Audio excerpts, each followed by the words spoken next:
அனைவருக்கும் வணக்கம். பூமிதான் நம்ம சாமி. ஒரு நிகழ்பாடு பார்க்கலாமா? நாங்க தான் லைன் கிங். சேலம்பாக்கம் பள்ளியிலிருந்து வரோம். நான் தான் மரம். நான் தான் பறவை. நான் தான் டாகி.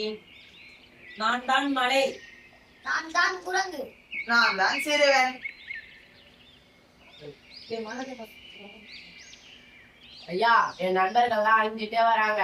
மனிதர்கள்லாம் எங்களை வாழவே விட மாட்டாங்க. எங்களை அழிச்சிட்டு அவங்க எப்படி வாழ போறாங்க?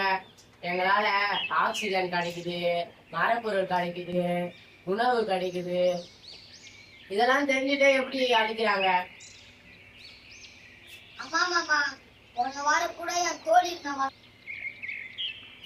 திரிஞ்சு கடைசியில டாம்போஸ்ட் போய் தன்னோட கூட கட்டி வச்சுட்டா.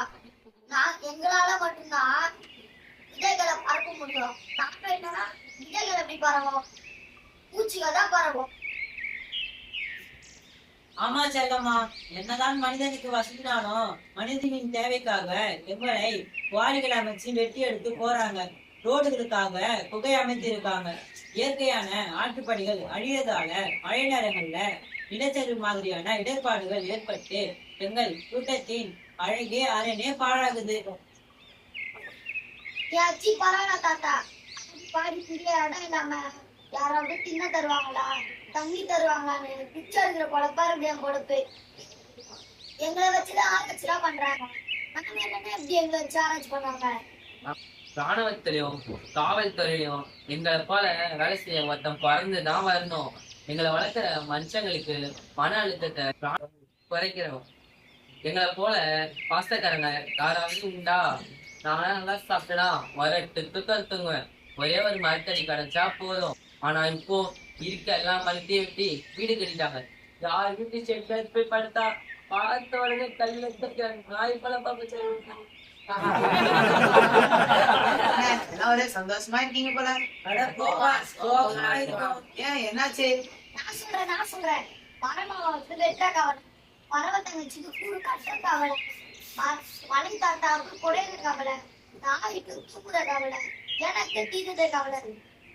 ஓ அப்படியா? நல்லா புரியுது. நேற்று கூட எங்க ஸ்கூல்ல இயற்கை வேலை வாரங்கள் நடத்தினாங்க. அப்ப சொன்னாங்க, நீர், காற்று, உணவு, மருந்து இவையெல்லாம் இயற்கையில இருந்துதான் கிடைக்குது. விலங்குகள், பறவைகள், மனிதர்கள், தாவரங்கள் எல்லாம் ஒரு சார்ந்துதான் உள்ளோம். இயற்கை செல்மணியால் மழை பொழிவு, வெப்பாதிகரிப்பு, வெள்ளம், வறட்சி போன்ற பிரச்சனைகள் வரும். நாம் என்று பாதுகாக்கப்பட்டால் நாளைய தலைமுறைக்கு சுத்தமான நீரும் வளங்களும் கிடைக்காது. நிலையான வாழ்க்கைக்கு ஏகவர்கள் தேவை.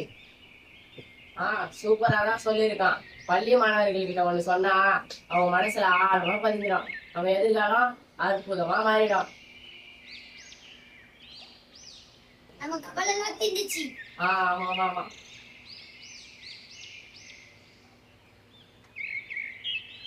இயற்கையை நம் பாரம்பரியம், பாரம்பரியம் நம் பண்பாடு.